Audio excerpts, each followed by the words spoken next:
Bonjour à toi qui passe par là et bienvenue sur ma chaîne. Aujourd'hui, je te propose une petite pile à lire, donc PAL, autour de la SF. C'est une pile à lire qui est liée au challenge organisé par Céline Lecture. Son challenge est donc tourné autour de la science-fiction et elle propose d'explorer un petit peu le genre en explorant le système solaire, et chaque planète correspond à un genre de la science-fiction. Alors déjà, pour toi qui ne connais pas ce que c'est, je voulais dire 2-3 mots parce que voilà, tout le monde ne connaît pas la science-fiction ou n'en lit pas forcément. Donc au niveau de la science-fiction, on appelle science-fiction les histoires qui se déroulent dans un futur proche ou moins proche et dans lequel il y a l'utilisation des technologies, des progrès. L'idée, c'est d'être vraiment dans une anticipation de ce qui pourrait arriver et alors de voir un petit peu les conséquences sur l'humanité. Et il y a différents sous-genres, donc voilà, certains utilisent plus ou moins cette idée des technologies et d'autres un peu moins et s'en éloignent. Mais voilà, dans l'ensemble, c'est un peu les deux maîtres mots, c'est le futur et c'est l'utilisation des technologies. Voilà, ceci étant dit, on peut commencer tout de suite par la pile à lire. Donc, encore une fois, si tu viens de me rejoindre ou si tu ne connais pas le concept de la pile à lire, l'idée c'est de pouvoir proposer différents livres qui donnent envie et qui tournent autour du thème, ici évidemment de la science-fiction, mais ça ne m'oblige pas à ne lire que ça, je peux lire d'autres livres, lire d'autres genres aussi, voilà, c'est juste une petite idée. Ça peut en donner également, et puis si tu as envie de faire une lecture commune par rapport à l'un des livres que je présente, écoute, n'hésite pas et reviens vers moi. Le premier genre qu'elle mentionne, c'est la hard SF. Là, on est vraiment dans ce que j'ai évoqué tout à l'heure, c'est-à-dire l'utilisation des technologies dans un futur. Et là, ça doit être le plus vraisemblable possible. C'est en cela, c'est ça qu'on entend par hard SF. C'est vraiment le plus pur au niveau du genre, c'est-à-dire que tous les progrès, les avancées technologiques et les conséquences, ça doit être plausible. On doit y croire. J'ai choisi pour ce genre-là le problème à trois corps de Liu Cixin. Ici, on est avec un pouvoir chinois qui construit une base militaire dans le but de développer une arme. Donc, on suit une jeune astrophysicienne qui va intégrer l'équipe de recherche. Et là, elle pense être amenée à travailler sur un système de télétransmission, mais en creusant davantage, elle va se rendre compte que ce n'est peut-être pas la vraie mission. Et donc, voilà, ça c'est le premier livre que j'ai envie de découvrir et j'espère le sortir. C'est une trilogie, et donc ça c'est le premier des trois. La deuxième catégorie, c'est par rapport aux robots et aux intelligences artificielles. J'ai donc dans ma bibliothèque L'Oiseau d'Amérique de Walter Tevis. Ici, on est en plus sur un classique de la science-fiction. C'est un auteur américain. On est au XXe siècle. L'humanité s'éteint. Elle est abreuvée de tranquillisants qui ont été prescrits en masse par les robots que l'humanité a elle-même programmé à cette fin. Voilà, et donc tout repose sur les épaules d'un androïde qui est perfectionné. Je lis pas plus parce que je n'aime pas du tout avoir trop d'informations sur les histoires que je vais découvrir plus tard, mais on parle bien de robots, donc je suis dans le thème. Ensuite, la troisième catégorie, c'est par rapport au voyage dans le temps et aux uchronies. Le voyage dans le temps, je pense que ça parle de soi. Par contre, pour les uchronies, si tu ne sais pas, c'est l'idée de changer un élément de l'histoire, que ce soit dans le passé ou dans le présent, et de montrer ce que l'histoire aurait pu être si tel événement n'avait pas eu lieu. C'est par exemple le cas dans Le Maître de Haut-Château où l'Allemagne a gagné et est alliée aux Japonais, ou alors La part de l'autre dans laquelle on se demande qu'est-ce qu'il se serait passé si Hitler avait réussi à être peintre. Voilà, ça te donne deux exemples d'uchronie. Moi ici, j'ai choisi deux romans dans les replis du temps de Kate Atkinson que j'avais présenté dans le premier book haul. On va remonter ici à l'époque de Shakespeare au XVIe, voir un petit peu quels sont les secrets de la famille. J'ai pas plus d'idées, je l'ai toujours pas sorti. Peut-être que cette fois-ci ce sera la bonne. Je souhaite également sortir de Jack Finney Le Voyage de Simon Morley, qui est un roman dans lequel il faut s'imprégner de l'époque pour pouvoir s'y rendre. Et donc on est dans un conditionnement mental, on est dans cette idée-là et pas l'utilisation d'une machine. Voilà, c'est un livre que j'avais eu et acheté dans une cube parce que j'avais demandé justement un livre autour du voyage dans le temps. Donc c'est l'occasion de le sortir et j'espère pouvoir me le placer. Le genre d'après, c'est tout ce qui est anticipation et dystopie, qui est mon genre préféré de la science-fiction. L'anticipation, c'est également assez clair, et au niveau de la dystopie, là, on est plutôt dans...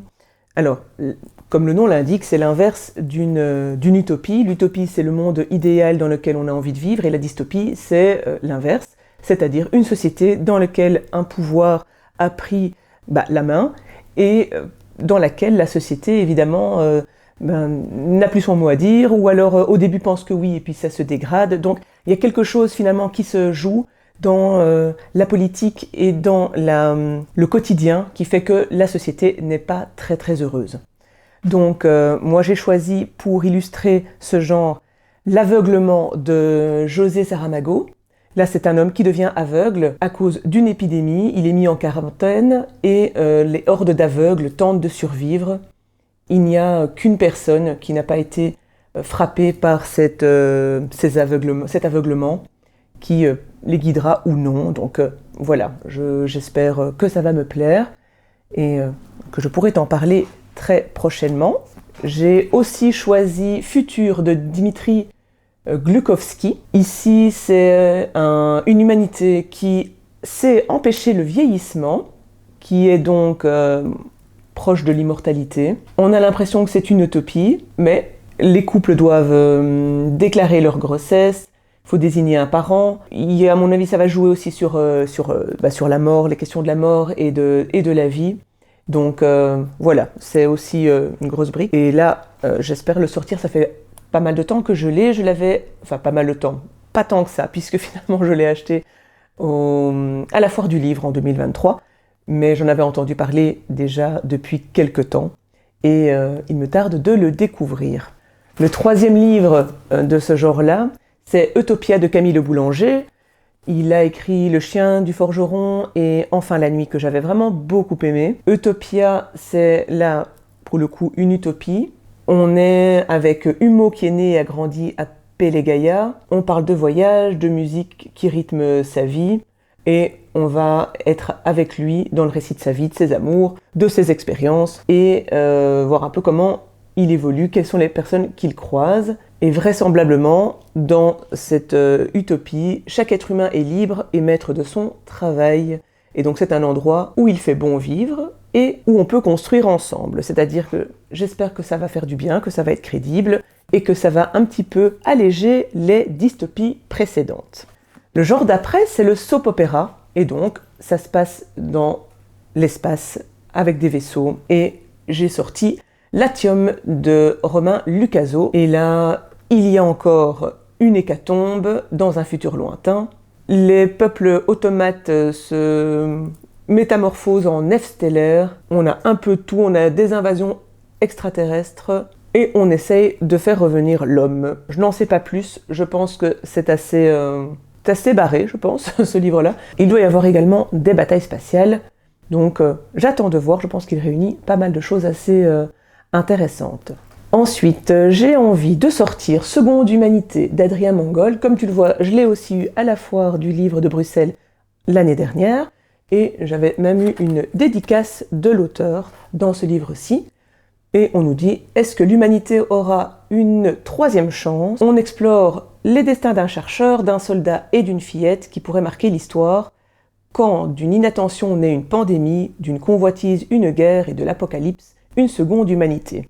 Voilà, très joyeux, et là j'ai hâte de le lire, surtout que, je ne sais pas si tu vois, si, mais c'est un livre dans un livre aussi, donc ça c'est ce que m'avait expliqué l'auteur, donc je pense qu'en plus la construction et la forme peut être très intéressante et originale. Dans le soap opéra, j'ai aussi envie de découvrir le premier tome de la série Xenogenesis d'Octavia Butler, qui est une autrice que j'aime vraiment énormément, dont j'ai lu Lien de sang et la parabole du semeur et la parabole des talents, que j'ai vraiment beaucoup aimé.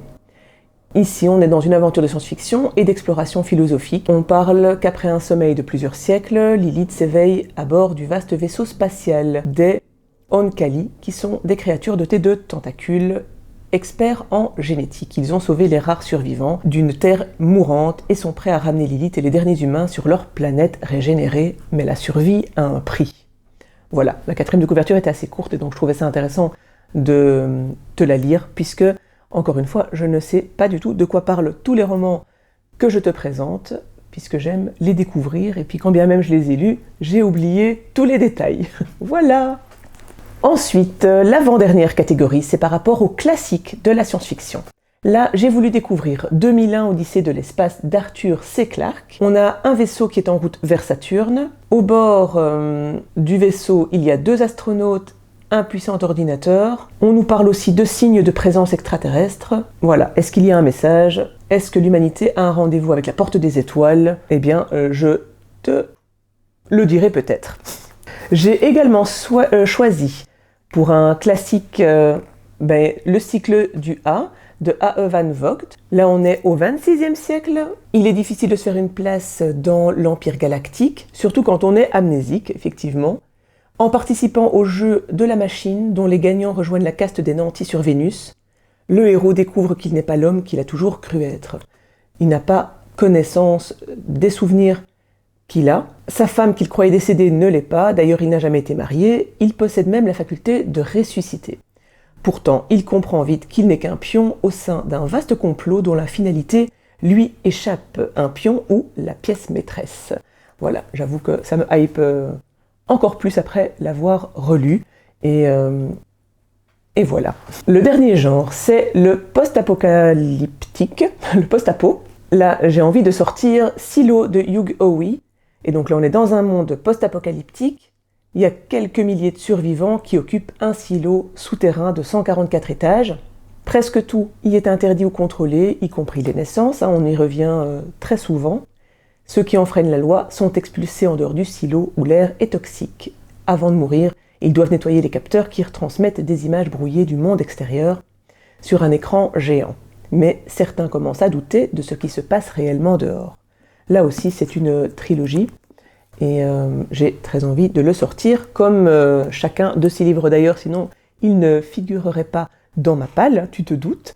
Mais c'est vrai que celui-là, on m'en parle beaucoup, surtout un de mes collègues qui n'arrête pas de me dire de lire Silo, donc j'espère qu'avril sera le moment. Pour terminer, j'ai aussi mis dans ma pile à lire 2 recueils de nouvelles. Le premier, c'est Stagiaire au spatioport Oméga 3000 et autres joyeusetés que nous réserve le futur de Plume. Ici, c'est également dédicacé. Il y a pas mal de petites nouvelles et l'auteur m'avait dit que c'était avec de l'humour et de l'engagement. Donc j'espère retrouver tout ça. Et le dernier de la sélection, c'est La ménagerie de papier de Ken Liu. J'avais lu de lui L'homme qui mit fin à l'histoire et là ça avait vraiment été un gros coup de cœur aussi. J'avais adoré sa plume et les idées développées dans ce court roman, qui parlait d'ailleurs du voyage dans le temps. Dans ces différentes nouvelles, je crois qu'il parle aussi de pas mal de thématiques. On est dans la mémoire, on est dans l'immortalité, il y a des algorithmes, il y a un petit peu de tout, des vaisseaux aussi.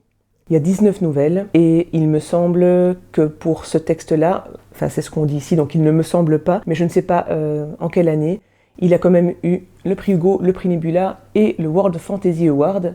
Si ça c'est pas bon, je ne sais pas alors qui peut remporter tous les prix. Voilà. Donc j'ai fait un petit peu le tour de cette pile à lire. J'espère que ça t'a donné des envies, des idées. Et puis si tu en as d'autres que tu vas lire au mois d'avril, n'hésite pas à me partager tout ça.